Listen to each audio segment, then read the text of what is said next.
Ya baik, halo, assalamualaikum warahmatullahi wabarakatuh. Welcome back again to my YouTube channel, di Tori Channel. Ya baik teman-teman, terkait dengan informasi Pi Network, kita akan cari informasi ya. Tadi saya sudah scroll dan cari di bagian developer ya. Termasuk ini langsung resmi dari Ed Nicholas ya, ataupun Dr. Nicholas. Di sini beliau menyampaikan terkait dengan informasi masalah-masalah yang sudah dilaporkan ya oleh para developer di chatroom ini teman-teman ya, yaitu di developer ya. Kalau teman-teman belum bisa menemukan ini, teman-teman bisa menambahkan aja, klik tanda tambah ya, lalu scroll aja. Ini diposting 11 Juli kemarin ya, di bagian developer. Nah ini dia. Di sini Dr. Nicholas itu sudah menyampaikan keluhan-keluhan para developer yang lainnya ya, di bagian chat developer ini teman-teman, terkait dengan informasi-informasi ataupun laporan-laporan terkait dengan KYC ya, yang belum dapat undangan KYC lah, terus masalah yang sudah KYC belum di approve atau diterima gitu ya. Terus kemudian banyak sekali laporan-laporan yang ditulis di chatroom ini teman-teman ya.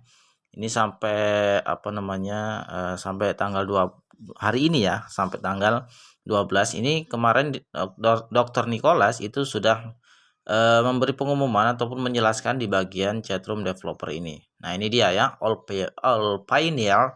Jadi di sini semua pioner ya. Jadi yang menambang Pi Network itu disebutnya pioner. Kita semua adalah pioner dan ini semua pioner di seluruh dunia. Nah, Dr. Nicholas sudah menyampaikan tentang masalah-masalah terkait dengan KYC dan lain sebagainya.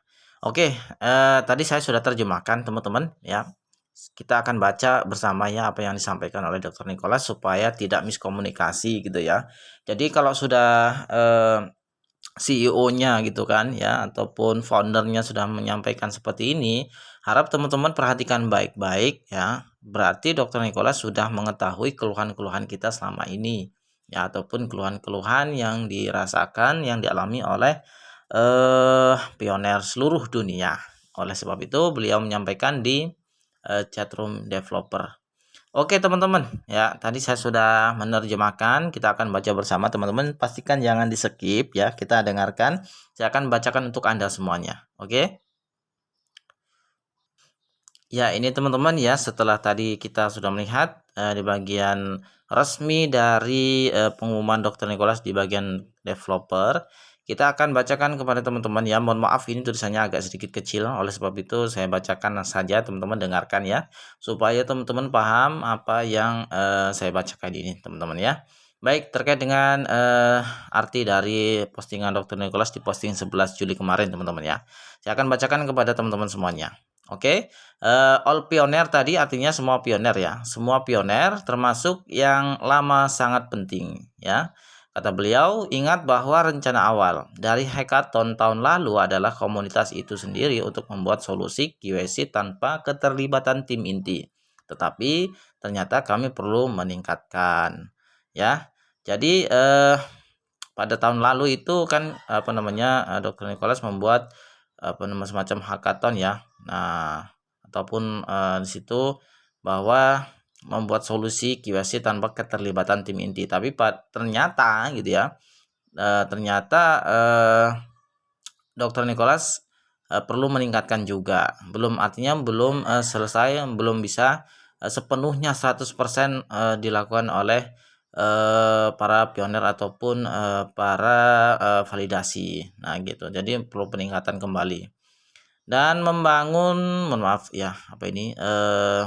dan membangunnya sendiri karena kendala hukum yang kompleks dan persyaratan ketat yang harus dihindari, membebankan biaya mata uang fiat kepada pioner dan untuk mendukung hampir semua negara dan wilayah, bukan hanya yang berpenduduk padat. Kami berakhir dengan satu-satunya solusi QC yang dapat diskalakan di dunia, yang dapat menskalakan ke hampir setiap negara atau wilayah di dunia dan dapat QC jutaan orang tanpa biaya mata uang fiat, hanya menggunakan mata uang internal dan anggota jaringan itu sendiri.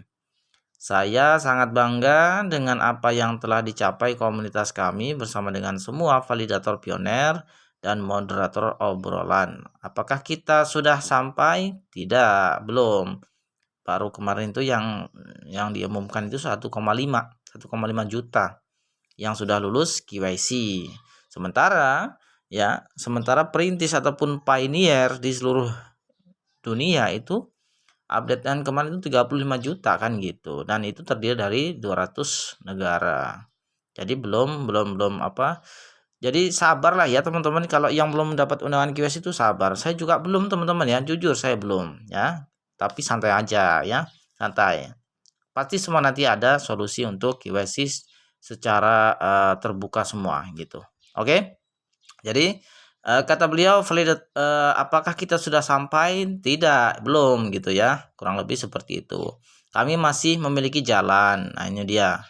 Karena hampir separuh jaringan belum diundang ke KYC. Dan kami bekerja keras untuk menyelesaikannya. Membangun solusi KYC adalah satu-satunya fokus tim atau perusahaan lain. Mohon maaf, itu ada pedagang keliling. Terdengar suaranya ya. Oke, saya ulang ya. Kami masih memiliki jalan, artinya masih banyak solusi ya. Karena hampir separuh jaringan belum diundang ke KYC itu ya. Dr. Nicholas menyadari akan hal itu. Jadi kenapa kalian ribut gitu ya, yang belum, saya belum KYC bang, kenapa nggak dapat undangan KYC ya? Baru 1,5 juta teman-teman dari 35 juta penambang ya. Itu baru 1,5 juta yang dinyatakan lulus gitu. Jadi yang belum dapat undangan QC ya sabar gitu kan. Dr. Nicholas juga tahu akan hal itu. Oke. Nah, kami masih memiliki jalan, artinya masih memiliki banyak solusi karena hampir separuh jaringan belum diundang ke KYC. Dan kami bekerja keras untuk menyelesaikannya ya. Membangun solusi KYC adalah satu-satunya fokus tim atau perusahaan lain. Sedangkan untuk jaringan Pi hanya satu batu loncatan ya. Di antara banyak hal yang dibutuhkan ekosistem blockchain yang lengkap. Selain itu, solusi KYC kami juga memisahkan akun asli dari akun palsu. Dan ini adalah tugas yang sulit karena kami tidak ingin salah mengklasifikasikan apapun pioner asli sebagai palsu berdasarkan sinyal lain yang kami miliki dari beberapa tahun terakhir. Jadi algoritma meningkat perlahan tapi pasti. Periode mainnet terlampir berfungsi sebagai buffer selama waktu yang dibutuhkan jaringan untuk menyelesaikan KYC-nya. Jadi, jika Anda belum diundang atau disetujui, ketahuilah bahwa ini masalah waktu. Nah, ya, di bagian kalimat terakhir. Jadi, jika Anda belum diundang atau disetujui, ketahuilah bahwa ini masalah waktu aja. Ya, waktunya entah berapa hari kan. Ya, yang jelas core team sudah memikirkan untuk peningkatan KYC-nya. Oke, paham teman-teman ya dengan postingan Dr. Nicholas ini yang diposting kemarin ya 11 Juli. Kita harus bersabar teman-teman ya terkait dengan KYC. Oke, saya harap teman-teman bersabar dan memahami akan postingan ini, bahwa untuk masalah KYC ini memang hal yang butuh waktu ya, karena nggak semua ID itu sama. Bayangkan loh, 200 negara lebih loh dengan masing-masing ID yang berbeda. Belum KTP-nya sudah berbeda, belum paspornya sudah berbeda, dan itu harus diteliti oleh PR lah gitu ya, oleh seorang Dr. Nicholas untuk menyelesaikan masalah ini. Oke teman-teman, sabar, kuharap Anda semuanya paham dengan informasi ini. Jika Anda belum dapat undangan QC ya sabar, ini sudah diketahui oleh Dr. Nicholas, dan Dr. Nicholas kan sudah menyampaikan di beranda Pi Network ya, bahwa yang sudah lulus itu adalah 1,5 juta gitu loh ya. Oke teman-teman, ya semoga kita selalu mendapatkan informasi-informasi yang valid seperti ini supaya tidak bertanya-tanya terus gitu ya. Jadi pastikan teman-teman sudah subscribe supaya tidak ketinggalan informasi video-video berikutnya. Oke, terima kasih. Assalamualaikum warahmatullahi wabarakatuh.